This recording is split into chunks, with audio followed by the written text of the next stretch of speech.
অনেক ভালো লাগছে ভাই, অনেক শুধু এই দিনটার অপেক্ষায় ছিলাম ভাই, 11 মাস পর আসছে দেশে। তোর ইয়াতে নাতিরে দেখিলাম, নাতি এবার মতো তো বেশি খুশি হয়ে নাতিরা আমরা আনে দেখি আজ বসি নয় 11 মাস বাদে আমরা পাই দিয়ে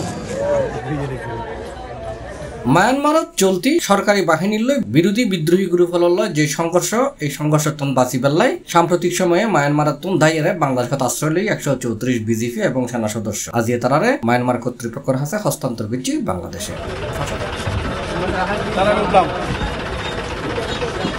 পাশাপাশি মায়ানমারত বিভিন্ন সময়ে কারাভোগ করে 45 জন বাংলাদেশেরই ফেরত দিয়ে মায়ানমার সরকারে।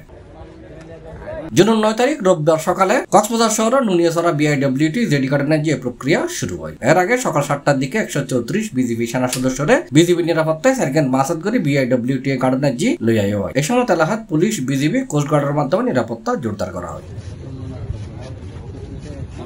সকাল 10টার দিকে দীর্ঘদিন ধরে জিয়ালহাটি মিয়ানমারের কারাগারত্তর বাংলাদেশ ফেরত আসি 45 বাংলাদেশি। মায়ানমারের জলসীমাত অবস্থানরত মায়ানমারের নৌবাহিনীর জাহাজত্তন বাংলাদেশি জাহাজ কর্ণফুলি, টাক, ওয়ানতগুড়ি এসব বাংলাদেশি ফেরত আনা হয়। ফেরত আইনে বাংলাদেশি হলর স্বজনলে হইয়ে 11 মাস বাদে আর দেশত এসে ফিরে এসে বহুত বাদলে খুশি লাগে।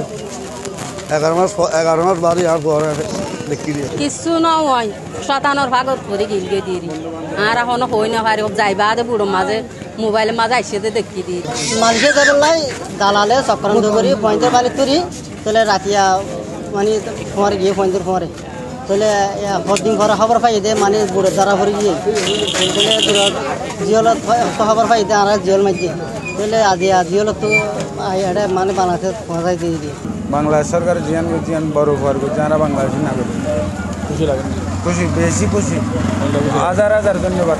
আর মায়ানমারতুন জিয়ালহাটির যে 45 বাংলাদেশি ফেরত আসছি তারা এতুন আয়রা জানাই নানান অভিযোগ অনুযোগের হতা। দেশ অনেক ভালো লাগতেছে, এই জায়গার মধ্যে ভাই অনেক গোসল করতে পারি না, পানি অনেক খারাপ, পানি লবণ করা পানি ভাই অনেক খারাপ লাগছে। দেশে তো ইনশাল্লাহ অনেক ভালো লাগতেছে, কিন্তু ওখানে খুবই কষ্ট ছিলাম আমরা, যে ওখানে খাবার দেওয়া নিয়ে অনেক কষ্ট ছিল।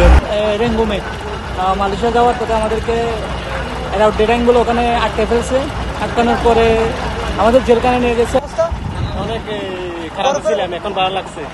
আর এই বিষয়ে কক্সবাজারের অতিরিক্ত জেলা ম্যাজিস্ট্রেট মোহাম্মদ ইয়ামিন হোসেন হই মায়ানমারে যারা আসছে আর কি বিজেপি দেশের যারা আসছিলেন আর বাংলাদেশে যারা আসছে ওখান থেকে বিভিন্ন কারাগারে আটক ছিল, তারা আমাদের প্রায় 45 আসছে, তাদেরকে আমরা আত্মসঙ্গে হ্যান্ড ওভার করে যাচ্ছি।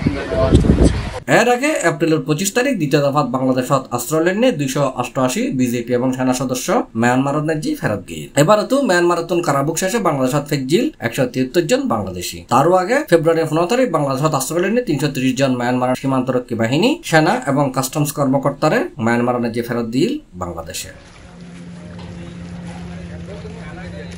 C+ চট্টগ্রাম।